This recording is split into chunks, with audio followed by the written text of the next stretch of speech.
18వ కీర్తన 17వ వచనం.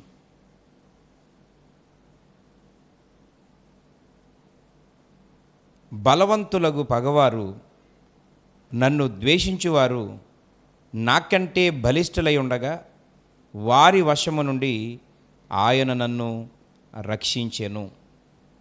పిల్లల, ఈ మాట మరి భక్తుడైనటువంటి కీర్తనాకారుడైనటువంటి దావీదు చక్కగా వ్రాస్తూ అంటున్నాడు.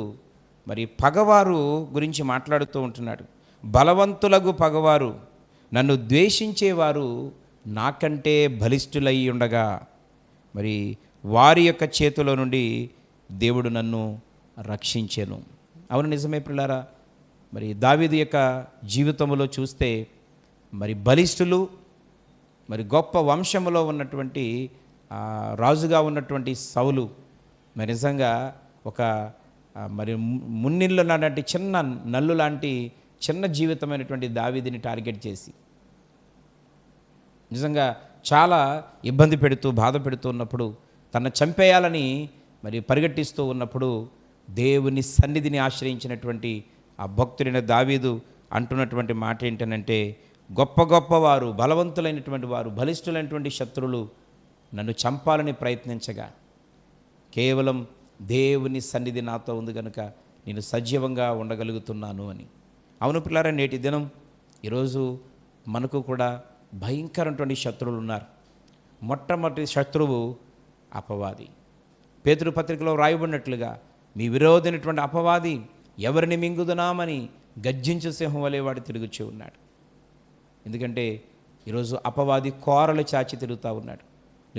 నీ మంచి ప్రవర్తన చూసి, నీ మంచి జీవితాన్ని చూసి, ఏ అలవాట్లు లేకుండా ఒక బాధ్యతగా నీ యొక్క డ్యూటీని, నీ యొక్క పనిని నువ్వు నిర్వర్తిస్తున్నప్పుడు అపవాది ఏ కారణం చేతనైనా నిన్ను పడగొట్టాలని, నీ యొక్క ఆ మంచి లక్షణాలన్నీ కూడా మార్చివేసి నీ జీవితాన్ని పాడు చేయాలని ఎన్నోసార్లు ప్రయత్నాలు చేస్తూ ఉన్నాడు.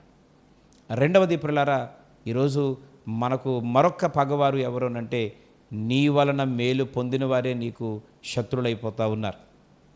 నువ్వు ఎవరికైతే ఉపకారం చేస్తావో, నువ్వెవరికైతే సహాయపడతావో, ఒకానొక దినాన ఎవరినైతే పడిపోయిన వారిని నీవు చేయిచ్చి పైకి లేవదీసి వారిని నిలబెడతావో, ఈరోజు వారు నిలబడిన తర్వాత, వారిని యొద్ద మేలు పొందిన తర్వాత, వారిని యొద్ద సహాయం పొందిన తర్వాత ఈరోజు మరలా నీకు శత్రులుగా వారు నిలబడతా ఉన్నారు.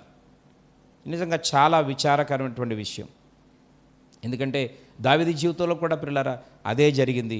ఎందుకనంటే సౌలు యొక్క బాధ్యతది ఆ ఫిలిష్తీయులను హతమార్చాల్సినటువంటి పని, ఆ యొక్క గొలియాతును చంపాల్సినటువంటి, వారందరినీ కూడా ఓడించాల్సినటువంటి బాధ్యత ఆ దేశానికి ఉన్నటువంటి రాజు మీద ఉంది.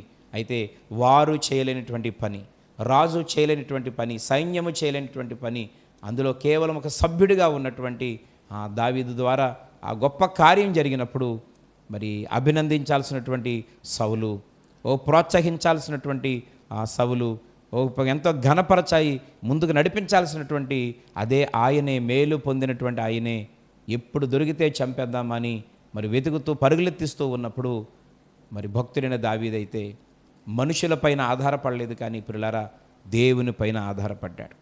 ఈ వచన భాగం యొక్క భావం ఏంటంటే, నీ ముందు ఒకవేళ అపవాది శత్రువుగా నిలబడి నీ యొక్క ఆత్మీయ జీవితాన్ని కుప్పగొల్చాలని ప్రయత్నం చేసినా, ఒకవేళ నీ చుట్టూ ఉన్నవారు శత్రువులుగా తయారయ్యి ఈరోజు నీ మీద రకరకాల ప్రయోగాలు చేసినా, శత్రుత్వాన్ని కొనసాగిస్తున్నా, ఏదో విధంగా చేతల ద్వారాగో మాటల ద్వారాగో నేను బాధ పెడుతూ ఉన్నా, తండ్రి అయిన దేవుడు మాట్లాడుతున్నాడు. తండ్రి అయిన దేవుని నువ్వు ఆశ్రయిస్తే, ప్రతి విషయాన్ని ఆయన పాదాల దగ్గర పెడితే, దేవుని యొద్ద అడిగి పొందుకోవడం ఈరోజు నీకు అలవాటుగా మారిపోతే, శత్రువుల సహితం మట్టు పెట్టగలిగినటువంటి శక్తిమంతుడైన, ఈరోజు అపవాదిని దూరపరచగలిగిన శక్తిమంతుడైన, ఈరోజు నీ సొంత వాళ్ళైనా, నీ ఇంట్లో వాళ్ళైనా, నీ వలన మేళ్ళు పొందుతున్న వారైనా, నీ వలన నేటికి సహాయం పొందుతూ కూడా ఈరోజు శత్రుత్వాన్ని సాధిస్తున్నప్పటికీ కృంగిపోవద్దు, బలహీనపడవద్దు. ఆ శత్రువుల గురించి బుర్రపాటు చేసుకొని ఇంకా ఎంతకాలం ఇలాగ ఉంటుందని నువ్వు ఆలోచించి ఇబ్బంది పడొద్దు. దేవుడు చాలా స్పష్టంగా తెలియజేస్తున్న మాట ఏంటంటే, ప్రభువు పైన ఆధారపడు, దేవుని పైన ఆధారపడు. ఆయన పైన ఆధారపడితే వారు ఎంత బలవంతులైనా, వారు ఎంత శక్తిమంతులైనా నీ మీద వారు శత్రుత్వాన్ని సాధించి ఏమి చేయాలనుకున్నా దేవుని వాక్యం స్పష్టంగా నీతో మాట్లాడుతూ ఉంది. వారు నిన్ను ఏమీ చేయలేరు. ఎందుకంటే దేవుడు నీ పక్షమున ఉండగా నీకు విరోధులు ఎవరు ఉండరు. ఒకవేళ ఎవరన్నా తయారైనా వారి సంగతిని దేవుడే చూసుకొని ఒక దినాన వాళ్ళందరూ కూడా మరలా నీ దగ్గరకు వచ్చి నీ సహాయం కోరే విధంగా వారు చేసినటువంటి ఆ యొక్క వ్యతిరేకమైనటువంటి ఆలోచనలు, ఆ పనుల విషయంలో పశ్చాత్తాపపడే విధంగా దేవుడు ఒక దినాన ఖచ్చితంగా కార్యం చేయబోతూ ఉన్నాడు. ఎందుకనంటే ఈరోజు వారి యొక్క సొంత జ్ఞానం మీద ఆధారపడి, వారి తెలివితేటల మీద ఆధారపడి, తాత్కాలికమైనటువంటి వారి ఆలోచన మీద ఆధారపడి నేను బాధ పెట్టొచ్చు. కానీ నీవు సృష్టికర్త అయిన జీవం గల దేవుని పైన ఆధారపడి ఉన్నావు గనుక నీవే బలవంతుడవు, నీవే బలవంతురాలు. అటువంటి బలవంతుడైన దేవుని సహాయం మనకుండగా మనం ఎవరికీ భయపడాల్సిన అవసరం లేదు. ధైర్యంగా దైవ చిత్తానుసారంగా ముందుకు వెళ్ళాల్సిన అవసరం ఉంది.